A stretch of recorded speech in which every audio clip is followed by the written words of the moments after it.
السلام عليكم. اليوم راح نحكي عن اللكتشر الثالث مال فيزيولوجي وريسبيراتوري موديول. بهذا اللكتشر راح أشغل لكم الفيديو مال الدكتور وحتى ما بيه حيل أشرح، لا كذب راح أشرح. اللكتشر الثالث. بهذا اللكتشر راح نحكي عن الإلاستيك ريكويل أوف لانجز. الإلاستيك ريكويل اللي خبصتكم به من يجي محاضرتين. السيرفيس تنشن. السيرفيس تنشن أعتقد حكيت عنه باللكتشر الأول. البالمونري كومبلاينس. البالمونري كومبلاينس هذا شي راح نحكي عنه هسه. Determinants of lung compliance شنو اللي تحدد هذا الكومبلاينس اللي راح نحكي عنه هسه.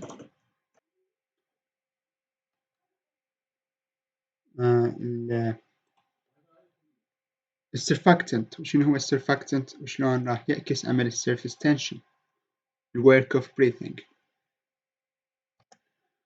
Elastic recoil tendency of the lungs.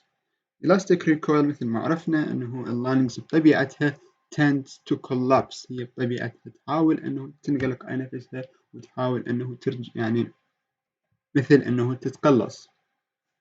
فهذا السبب كاتب لك the lungs have a continual elastic tendency to collapse and therefore to pull away from chest wall. أنه توخر من chest wall ويعني مثل ما قلت لكم أنها تتقلص. This is called elastic recoil tendency of the lungs and it is caused by two factors. هي elastic recoil الأشياء اللي تسببها هي شغلتين. أول شيء elastic fibers نقصد بها الإلاستين والكولاجين. والشغلة الثانية هو السيرفيس تنشن اللي راح نحكي عنها اليوم. Elastic fibers throughout the lungs which are stretched by lung inflation and so attempt to shorten. لكن elastic fibers أو يعني elastic fibers إنه محاولتها إنها تتقلص هاي تشكل فقط ثلث elastic recoil. لكن الشيء الرئيسي اللي يسبب لك تقلص هذه الالفيولاي أو اللانج بصورة عامة هو surface tension. Okay, they account only 1/3 of the recoil tendency. The elastic forces of the lung tissue are determined mainly by elastin and collagen fibers. Okay, interwoven among the lung parenchyma. لها علاقة بالهيستولوجي. لا قارين هيستولوجي راح تعرفون شنو معنى هذا، بس هو بشكل عام يقول لك انه اكو elastic fibers اللي هي الاستين والكولاجين. هذني صارت مثل المطاط مثل اللاستيك، دائما كل ما توسعهن راح يحاولون يرجعن صورتهم الطبيعية وهي يعني تقلصها. The surface tension of the fluid lining the alveoli. Okay, it accounts 2/3 of the elastic recoil tendency and causes a continual elastic tendency for the alveoli to collapse. هذا راح نحكي عنه بصورة تفصيلية أكثر بالسلايدات القادمة. Principle of surface tension. When water forms a surface with air, the water molecules on the surface of the water have an especially strong attraction for one another. شنو يعني بهذا الكلام؟ يقصد بهذا الكلام إنه إحنا إذا عندنا water، هذا water، السيرفس مال water هي particles مال water نفسها بالشكل راح تكون. هذين المولكيولز مال water راح الاتراكشن فورسز بيناتهم تكون كلش قوية إذا تعرضت إلى air، إلى هواء. تمام؟ فالبرنسبل مال السيرفيس تنشن تقول انه اذا تعرض الووتر الى هواء راح الانترمولكيولر فورسز بين المولكيولز نفسهن راح تقوى، راح يرتبطن وحده ويا الاخرى، راح ينجمعن فراح يسوون قوه، يعني قوه شديده. لهذا السبب اذا شخص منكم سابقا حاول ينتحر إذا بروحه من الجسر الى الشط راح يحس انه اكو يعني لما يصطدم بالمي راح يحس انه قوة الاصطدام كلش قوية فراح يتأذى، كأنه يحس كأنه هو شامل روحه على قاع يعني مو على مي. هذا سبب السيرفيس تنشن. أو قطرات المطر، لما قطرة المطر توقع تشوفوها انه احيانا المولكيولز او المي مال قطرة المطر تكون متجمعة بهالطريقة هذه وتصير كتلة كبيرة نسبيا.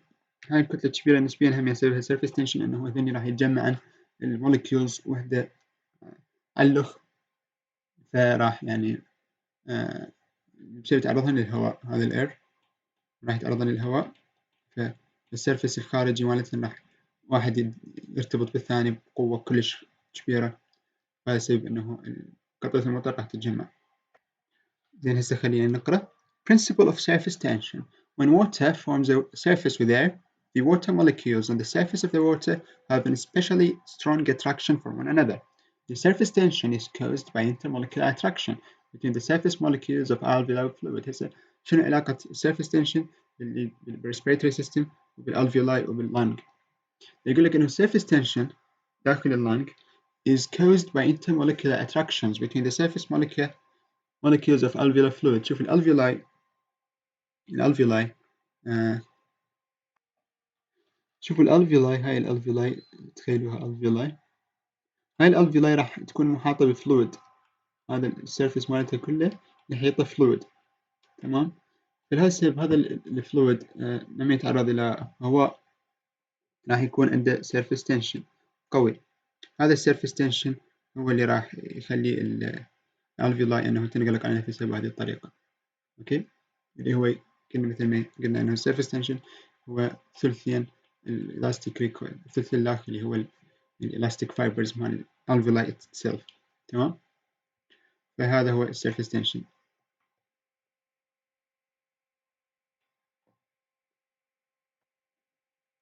The surface tension is caused by intermolecular قلناها between the surface molecules of alveolar fluid. That is, each molecule pulls on the next one.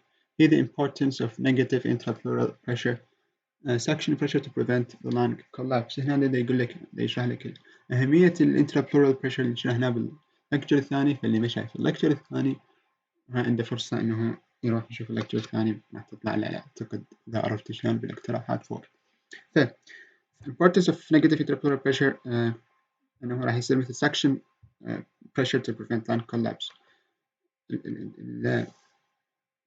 البريشر السالب الانترابلورال برا صاير بالبلورال كافيتي هنا راح يكون سالب، راح يصير مثل ساكشن فورس، مثل راح يسحب الالفيولاي بهذا الاتجاه، فحتى يعكس السيرفيس تنشن والالاستيك فايبرز نسميه الاستيك ريكويل، فهذا راح يعكس هاي العملية. Okay, as a result, the water surface is always attempting to contract. This is what holds raindrops together. A tight contractile membrane of water molecules around the entire surface of the raindrop. Now let us reverse these principles and see what happens to the inner surfaces of the alveoli. Okay, هسه خلينا نشوف شنو راح يصير بالinner surfaces of the alveoli. كل شرحت لكم بس لازم نقرأ. Here the water surface is also attempting to contract. This result is to attempt to force the air out of the alveoli through the bronchi, and doing so causes the alveoli to try to collapse. Okay, راح تحاول هذا surface tension مال water أو مال الفلويد around the alveoli يحاول إنه يتقلص على ويضغط على الالفيولاي حتى يجبر الهواء إنه يطلع برا. The net effect is to cause an elastic contractile force of the entire lungs, which is called the surface tension elastic force. Okay, I شرح وافي كان. The significance of surface tension is shown in figure 37.4, which compares the compliance diagram of the lungs when filled with saline solution and when filled with air.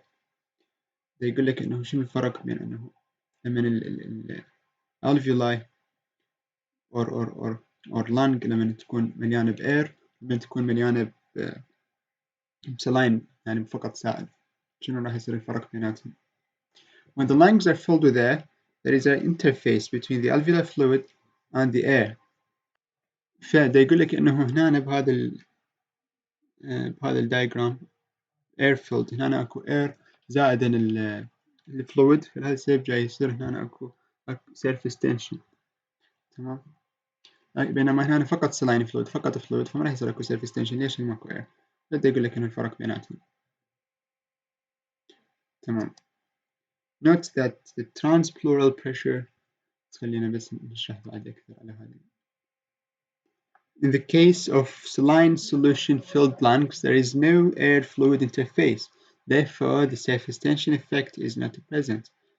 زي ما قلنا لكم only tissue elastic forces are operative in the saline solution filled lung.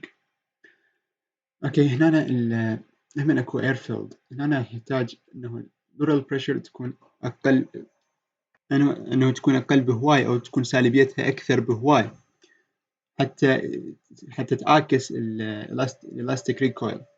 تمام. لكن هنا فقط يعني مو كلش، فقط سالب واحد. إذا تلاحظون هنا pleural pressure على مود يعاكس ال surface tension، أقصد يعاكس elastic recoil. من هنا إذا كان فقط saline filled elastic recoil راح يكون عبارة عن فقط elastic fibers، بينما هنا لا elastic fibers زائد surface tension لهسه راح يحتاج أنه تكون سالبيته أكثر، صار سالب 5 على مود يعاكس أو يصير equilibrium ويا elastic recoil.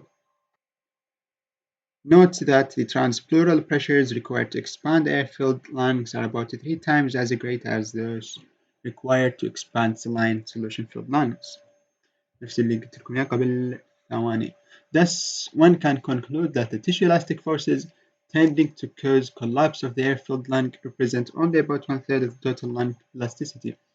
elastic forces يعني مال يقصد إنه هنا مال elastic fibers اللي هنا elastin والكولاجين تمثل فقط 1/3، فقط ثلث واحد.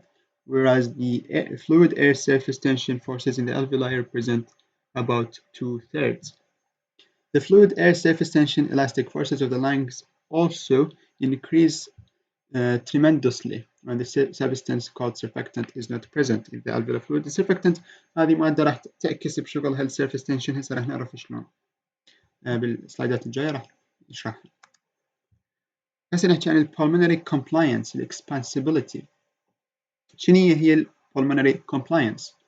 ال pulmonary compliance the extent to which the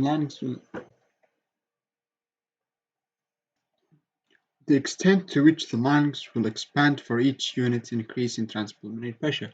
بين قوسين الكومبلاينس هو تغير الفوليوم على تغير البريشر. قانونه انه هنا مكتوب تغير الفوليوم على تغير البريشر.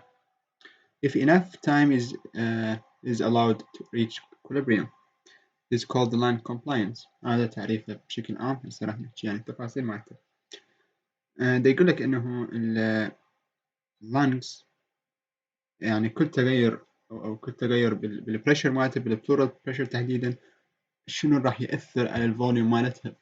اوكي يعني شنو تأثر تغيير البلورال بريشر على الحجم مال اللنج. Lung compliance is the change in lung volume for each unit change in transpulmonary pressure. فهو يعني تغير بالحجم على كل unit change in transpulmonary pressure. اوكي وكاتب لك هنا plural، هنا كاتب لك لا مو plural transpulmonary يعني alveolar ناقص intrapleural. هذا شنو كل ما يتغير درجة واحدة أو يونت واحد شنو تأثيره على الفوليوم. The unit of measurement of compliance is liter على centimeters of water. هذا الوحدة مال الفوليوم وهاي الوحدة مال pressure، فهاي على هاي تعطينا compliance. وحدة مال compliance. Compliance is the slope of the pressure volume curve as shown. هذا هو السلوب الميل. نحط اللنج volume على ال y axis وال pleural pressure على ال x axis، ونحط وشفنا السلوب مالتهم شنو التغير اللي جاي يصير كل ما تغير pressure. هذا هو السلوب أو الميل، هو شو اسمه compliance. The compliance of both lungs together is normally about 200 milliliters centimeters of water. يقول لك إنه هنا compliance إنه مال lungs اثنيناتهم نجمعهم سوية راح يطلع هالقد. Okay, which means 1 centimeters of water change in intrapleural pressure causes the lungs to change their volume by 200 milliliters. كل change 1 centimeters of water or 1 millimeters mercury راح يأثر لك على الفوليوم بواقع 200 milliliters. تلاحظ شلون كل ما يقل أو يزيد راح يأثر لك 200 milliliters على الفوليوم مال اللنجز اثنيناتهم. That is, every time the transpulmonary pressure increases 1 centimeter of water, the lung volume after 10 to 20 seconds will expand 200 milliliters. كل ما زاد الترانسبulmonary pressure بواقع 1 centimeter of water، اللنج volume راح يتوسع أو اللنج راح تتوسع 200 ملليلتر. تخيل رقم كبير. The degree of lung expansion is proportional to the transpulmonary pressure, but it depends on the stretchability or compliance of the lung. يقول لك إنه الإكسبانشن هذا هو يتناسب مع ال transpulmonary pressure، لكنه يعتمد على أشياء ثانية اللي هي ال stretchability أو compliance of the lung. Okay. Thus the greater the lung compliance، لأن راح تختلف من lung لlung compliance معناتها تختلف. The greater the lung compliance, the easier it is to expand the lung at any given transpulmonary pressure. كل ما كان compliance expansibility كل ما كانت أكبر، كل ما معناها إنه اللنج أسهل إنه تتوسع at any given transpulmonary pressure. تمام. وكل ما كانت compliance أقل معناها أصعب إنه شو اسمه اللنج إنه تتوسع، إنه أصعب اللنج تتوسع إذا كانت compliance أقل. فهذا هو تأثير compliance على اللنج أو expansion مع lungs. A low lung compliance means that greater than normal transpulmonary pressure must be developed to produce a given lung expansion. طبعا الكومبلاينس هنا التغير مالته راح يكون بحالات مرضية. مثلا بالobstructive pulmonary diseases الكومبلاينس راح يكون عالي، مثلا بالأزمة أو لكن لما يصير عندك restrictive pulmonary diseases مثل عندك tuberculosis أو fibrosis أو pneumonitis، هذين الأشياء راح يصير الكومبلاينس مالتها أقل، فتتغير الكومبلاينس بتغير الحالة المرضية لللنجز. Okay. This is performed by more vigorous contractions of inspiratory muscles. Compliance generally reduced in all diseases affecting the lung. اوكي. شو اسمه الكومبلاينس عادة يقول لك انه تقل كل الامراض اللي تأثر على اللنجز، مو كل الامراض. Bronchial tree and thoracic cage as in case of pulmonary edema, fibrosis, bronchial obstruction, bronchial asthma except in emphysema lung compliance increased. اوكي. يقول لك انه بالemphysema هو obstructive pulmonary diseases او pulmonary disease، هذا بالemphysema اللان كومبلاينس راح تزيد، لكن باقي الأمراض الأزمة مثلا أنا قلت لكم قبل شوية إنه الأزمة راح تزيد، لا الأزمة راح تقل الكومبلاينس. معناها لازم، وأني سمعتها مني جنرد إنه الأزمة تعتبر obstructive معناها راح تزيد الكومبلاينس، لكن لا هنا حسب ملزمتنا البرونكيال أزمة راح تقل الكومبلاينس مالتها، يعني حسب حال الريستركتيف diseases. أوكي. فالإمفيزيما بس خلوا بالكم إنه الإمفيزيما هو النون كومبلاينس مالتها راح يزيد، بينما الأزمة وباقي الأمراض مثل الفايبروسيس والتيبركلوسيس والنيمونايتس إلى آخره هذين راح شو اسمه راح تقل الكومبلاينس. Determinants of lung compliance. شنو الأشياء اللي تحدد اللان كومبلاينس؟ شغلتين هن حال الإلاستيك ريكويل. Okay, the elastic forces of the lungs which are determined by elastic and collagen fibers in the lung. هنا elastic fibers. هنا قصده هنا elastin and collagen fibers. Okay. والsurface tension شرحناه بالمحاضرات السابقة of the liquid film lining the alveoli. Again, surface tension is an شوف القد مهم بعد surface tension كل شوي نذكر هو elastic forces معناها elastic recoil. Again, surface tension is an elastic forces tending to collapse the alveoli by attractive forces between water molecules. Okay, the expansion of the lungs requires energy to stretch the connective tissue of the lung and to overcome the surface tension of the water layer lining the alveoli اللي تتمثل بالpressure transpulmonary pressure. تغير مالته هو اللي راح يعني يتغلب على surface tension elastic forces حتى يخليها تكبر بالحجم. هسه نجي على surfactant. Surfactant شنو علاقته بsurface tension والcollapse of lungs. شوف surfactant خليني أشارككم إياه بالسكتش حتى شوف مثل مش بدي أكتبها مثل ما قلنا إنه هذني ال water molecules. أوكي، إنه لما تتعرض للإير راح تكون كلش متلاصقات وحدة تلتصق باللخ، لكن راح يجي فد شي يخرب جمعتهن ويخرب بيناتهن يخليهن ينفصلن، اللي هو السيرفاكتنت. يجي لازم الوتر مولكيولز بالأزرق وذا كذا. مهم، فيجي السيرفاكتنت اللي هو هذا راح يخرب الجمعة مالتهن ويفصلهن وحدة عن اللخ. لما يفصلهن الوحدة عن اللخ راح السيرفيس تنشن يقل. ليش؟ يعني بعد ما يكون intermolecular forces between them فصلهم. فهذا هو السيرفاكتنت. السيرفاكتنت يتكون بشكل رئيسي من مادة اسمها dipalmitoyl phosphatidyl choline. هي المادة الرئيسية مال هذا السيرفاكتنت. السيرفاكتنت يفرزه هنا الألفيولاي، هنا يفرزنا كاستجابة بس نشوف نقرأ هنا تعرفون عليه. Surfactant is a surface active agent in water, which means that it greatly reduces the surface tension of water. It is secreted by special surfactant secreting epithelial cells called type 2 alveolar epithelial cells. هذا type 2 alveolar epithelial cells موجود بالهيستولوجي، اطلعوا عليه عود، which constitute about 10% of the surface area of the alveoli. Okay, ليش عن ال type 2 alveolar epithelial cells إنه يتكون من 10% من surface area of the alveoli. These cells are granular, containing lipid inclusions that are secreted in the surfactant into the alveoli. إنه هذين يحتوون على lipids، وهذا راح ينفرز بالsurfactant للالفيولاي.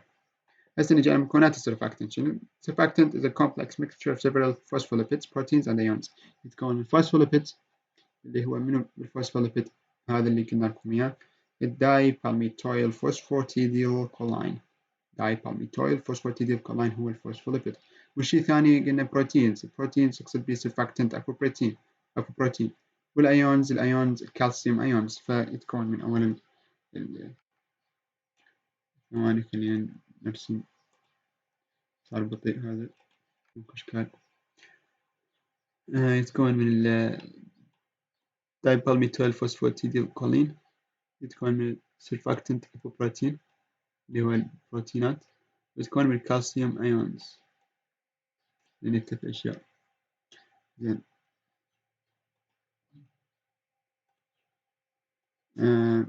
The dipalmitoyl phosphatidylcholine and several less important phospholipids are responsible for reducing the surface tension. هنا ذني الاشياء اللي تسبب لك تقلل السيرفيس تنشن مثل ما قلنا انها تكون بين المولكيولز فتمنع الترابط بيناتهم. They do this by not dissolving uniformly the fluid lining the alveolar surface. Instead, part of the molecule dissolves while the remainder spreads over the surface of the water in the alveoli.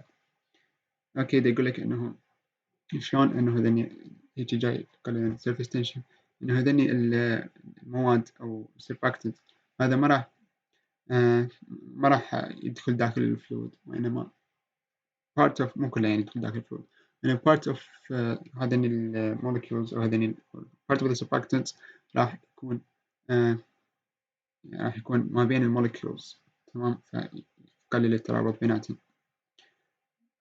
This surface has from 1/12 to 1/2 the surface tension of a pure water surface. هاي يعني أعتقد يقول لك إنه راح يقلل من 1/12 إلى 1/2، راح يقلل surface tension مال pure water surface لما يصير أكو عندك surfactant. surfactant is formed relatively late in fetal life. هنا دا يحكي لك هسه عن fetal life إنه شو وقت راح يتكون هذا surfactant. And some newborns without adequate quantities of surfactant may develop.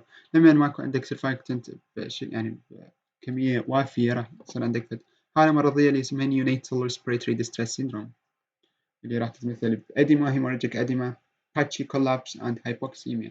هذا شيء يعني منطقي انه راح يصير عندك patchy collapse لأن راح السيرفيس تنشن يزيد، راح يزيد السيرفيس تنشن راح يخليها تتقلص على روح الألفيولاي، فيصير عندك collapse.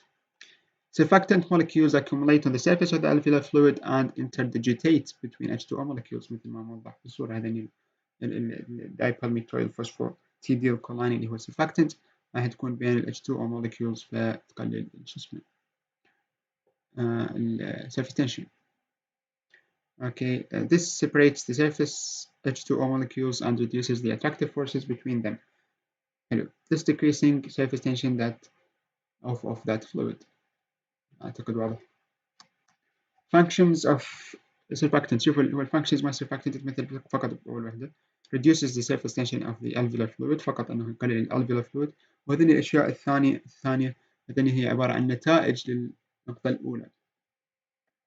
مثلا كاتب لك stabilizing the size of the alveoli. When the alveolus becomes smaller, its surfactant become more concentrated. شوف لما الجسم يلاحظ أنه الالفيولوس صارت اصغر، يعني صارت مثل contracted، السرفاكتنت راح تركز اكثر على مود شنو؟ على مود يقلل السيرفيس تنشن ويمنع يعني further decrease in its size، راح يمنع انه تقل بعد اكثر. and vice versa، والعكس صحيح، انه لما يشوفها كلش اكثر راح تقلل الكونستريشن مالتها، فبالتالي راح يخليها تتقلص على نفسها اكثر حتى تروح للنورمال سايز مالتها. For example, when alveolus becomes larger, surfactant less concentrated, the surface tension becomes much greater, tending to reduce its size. So surfactant helps to stabilize the size of the alveoli, causing larger alveoli to contract more and smaller alveoli to contract less. حلو. This effect helps to يعني واضح، أعتقد شرحت لكم كلها يعني، بس بدي نقرأ مكتوب. This effect helps to ensure that the alveoli in any one area of the lung all remain the same size. حتى يعني يقول إنه حتى يعني نتأكد إنه الالفيولار سايز راح يبقى نفسه بكل اللانجز، ماكو وحدة كبيرة وصغيرة ولا آخره. هاي شنو يعني نتيجة إنها تقلل السيرفيس تنشن. الشغلة الثالثة preventing accumulation of edema fluid in the alveoli. راح تخلي الالفيولاي معناها الكورسين راح تفك الالفيولاي بها أقل fluids، حتى مثلا عندك أدمة، مثلا عندك انتفاخ. Since the surface tension also tends to draw fluid into the alveoli causing alveolar edema. شوف السيرفيس tension ممكن هو الفلويد اللي يحيط بالالفيولاي والى آخره. السيرفيس tension هم شغلة ثانية راح يسويها إنه يحاول يدخل هذا الفلويد إلى داخل الالفيولاي، بس هذا الشيء مضر لأن راح يسوي لك أدمة. فراح تجي السرفاكتنت المنقذ ويمنع هذا الشيء يصير، يمنع شو اسمه الأدمة يصير. But this drawn amount of fluid normally reabsorbed again into the interstitium. Okay. However, surfactant reduces the surface tension and thus يقلل surface tension، فبالتالي راح يقلل ال affinity of the fluid to move into the alveoli، راح يقلل انه قابلية الفلويد انه تتحرك الى داخل الالفيولاي. ف in contrast the absence of surfactant، إذا ماكو surfactant عندك مثل هاي الحالة neonatal respiratory distress syndrome، راح يصير surface tension force becomes greater enough to pull fluid and cause severe pulmonary edema، راح يسبب لك edema. اوكي، هسه نجي على work of breathing، انه شنو الانرجي او الاوتو كونسومبشن اللي راح يستغلها الجسم على مود يسوي عملية البريثنج أو يسوي عملية الريسبيريشن إلى آخره. ف we have already pointed out that during normal quiet breathing all respiratory muscle contraction occurs during inspiration فقط during inspiration.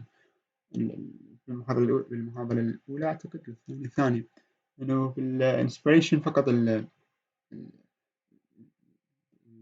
muscles مال الانسبريشن أو بالريسبيريشن بصورة عامة فقط المسلز مال الانسبريشن راح تتقلص وتنبسط بالاكسبريشن.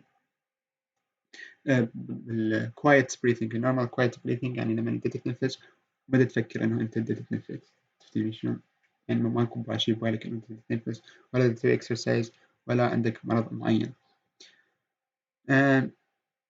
شو اسمه expiration is almost entirely a passive process. ليش passive process؟ لأن فقط يعتمد على relaxation of the inspiration muscles elastic recoil of lungs and chest wall. Thus, under resting conditions, respiratory muscles normally perform work to cause inspiration but not to cause expiration. معناها الwork فقط راح يسبب لك inspiration، ما راح يسبب لك expiration. هاي شو وقت خلوا بالكم فقط بال during normal quiet breathing فقط من normal quiet breathing. So in the work of inspiration can be divided into three fractions. راح ينقسم ال work of inspiration إلى 3 أجزاء رئيسية اللي هي شنو؟ اللي هي أولا يسمونه elastic work or compliance work، القوة اللي تحاول أنه توسع اللانجز اللي يسموها elastic work or compliance. والقوة الثانية اللي يسموها tissue resistance work، هاي القوة أو العمل أوكي العمل اللي يحاول أنه هاي طبعا كلش نسبتها قليلة لأن عادة ما تذكر tissue resistance work اللي هي اللي تحاول تقاوم resistance مال tissue مال lungs itself، معناها الفيسكوسيتي مالتها أو أنه لما اللانجز تصير thick أو sticky فأكو لازم قوة تقاوم الفيسكوسيتي مال اللانجز حتى تخلي الأمور تصير بشكل طبيعي. والآخر وحدة airway resistance work that required to overcome the airway resistance to movement of air into the lungs. أكو عندك قوة راح تعكس ال airway resistance، يعني أكو resistance ومقاومة راح تصير بال airway، فأنت شلون راح تدخل ال air into the lungs إذا كان أكو بال airway resistance راح تعاكس دخول ال air. لازم عندك قوة أو work راح يتغلب على ال resistance مال airways. زين فأنا جاي أشرح لك يعني كل وحدة على حدة. يقول لك compliance work هي القوة اللي تحاول أنها توسع ال lungs. During normal quiet breathing most of the work energy performed by respiratory muscles is used to expand the lungs against its elastic forces. إنه لما تتقلص العضلات مال inspiration وراح يصير لك تغيير في الضغط إلى آخره، فهاي العملية هاي الورك اللي صار راح يحاول يوسع اللانجز على مود against elastic recoil. Elastic forces يقصد بها surface tension on the elastic fibers. Then is the tissue resistance work. A small amount of only few percent of the total work is used to overcome tissue resistance. كما قلت لكم كمية صغيرة due to viscosity of the lungs and chest wall structures، بسبب انه lungs كانت تصير sticky وتصير thick. تمام اوكي هسه خلصنا tissue resistance، خلصنا compliance. هسه نجي على airway resistance work. More work is used to overcome airway resistance. اوكي هذا انه اكثر من tissue resistance. Volume of air that flows into or out of the alveoli is inversely proportional to the resistance to flow given by the airways. معناها الايرways جاي تنطي عندك resistance، فانت لازم تتغلب على هاي resistance مال الايرways حتى تخلي الاير يمشي داخل الايرways داخل التراكيا الى اخره. Factors that determine airway resistance are length and radius. هنا يقول لك انه كل ما زاد الراديوس كل ما قل الريزيستنس، وكل ما قل الراديوس كل ما زاد الريزيستنس واللينث نفس الشيء. ليش؟ يعني العلاقة عكسية in such way that airway resistance is inversely proportional to airway radius. إيه؟ فالراديوس هو أهم واحد، إنه علاقة عكسية بينه وبين airway resistance. كل ما زاد الراديوس كل ما قل الريزيستنس، كل ما قل الراديوس كل ما زاد الريزيستنس. ليش؟ لأن حسب هذا القانون اوكي إنه fourth power. خلينا نشوفكم بسكتشي أو سكتش من جسمه حتى تتوضح الصورة عندكم. يعني نمسح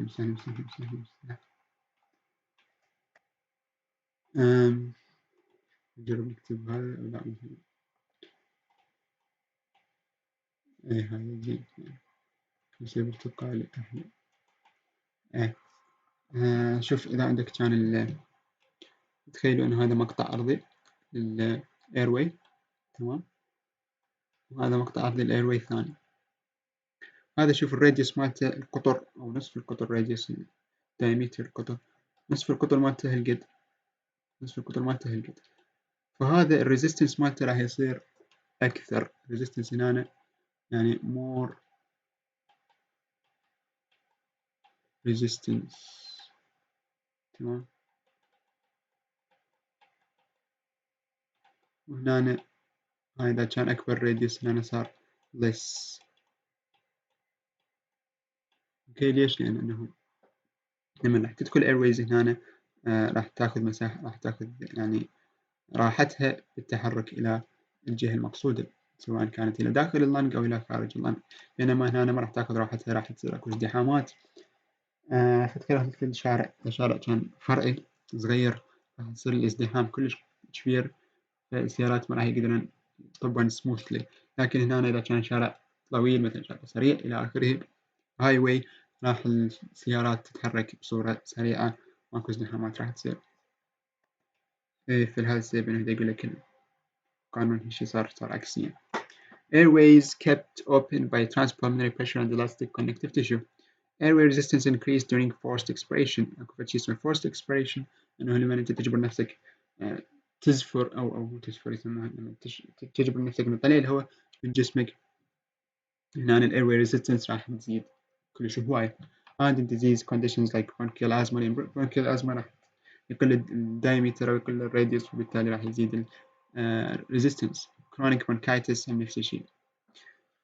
Then عندك compliance work and tissue resistance work are especially increased by diseases that cause fibrosis of the lungs. اوكي مثل ما حكينا قبل، ما عندي جابه هنا طبعا، هذا tissue resistance بده يقول لك انه fibrosis of the lungs اللي هي restrictive راح تسبب لك شو اسمه انه compliance work tissue resistance راح تسبب لك انه بالfibrosis of the lungs راح تسبب لك زيادة، راح يزيد. اوكي يعني شو اسمه صار عندك fibrosis of the lung اللي هو restrictive disease، راح يزيد ال compliance work. بس خلي بالك compliance work مو compliance، لأن compliance راح يقل بالfibrosis. Energy required for respiration. During normal quiet respiration, only 3 to 5% of the total energy expended by the body is required for pulmonary ventilation. يعني إنه من ال total energy بالجسم عندك فقط 3 إلى 5% راح تستعمل for pulmonary ventilation. But during heavy exercise لما أنت يعني بتتمرن شوية عنيف، the amount of energy required can increase as much as 54، راح يزيد 50 ضعف فوق 3 إلى 5%. especially if the person has any degree of increased airway resistance or decreased pulmonary compliance. شوف إنه resistance إيش قد راح يأثر. Okay. Therefore, one of the major limitations on the intensity of the exercise can be performed is the person's ability to provide enough muscle energy for the respiratory process alone. انه عندك هذا السبب لما واحد يريد يتدرب او something، انه limitation لازم يعرف حدوده، انه لازم يعرف انه هذا الاكسرسايز اللي يسويه هل راح يكون جسمه يعني قادر على انه provide energy للريسبيراتوري سيستم مالته حتى يسوي هذا الاكسرسايز ولا لا. اذا لا فلا يسوي احسن. وهاي خلصنا، اعتقد خلصنا. شكرا لمتابعتكم. اقول قولي هذا واستغفر الله لي ولكم. الى اللقاء، الى لقاء جديد وداعا. باي باي.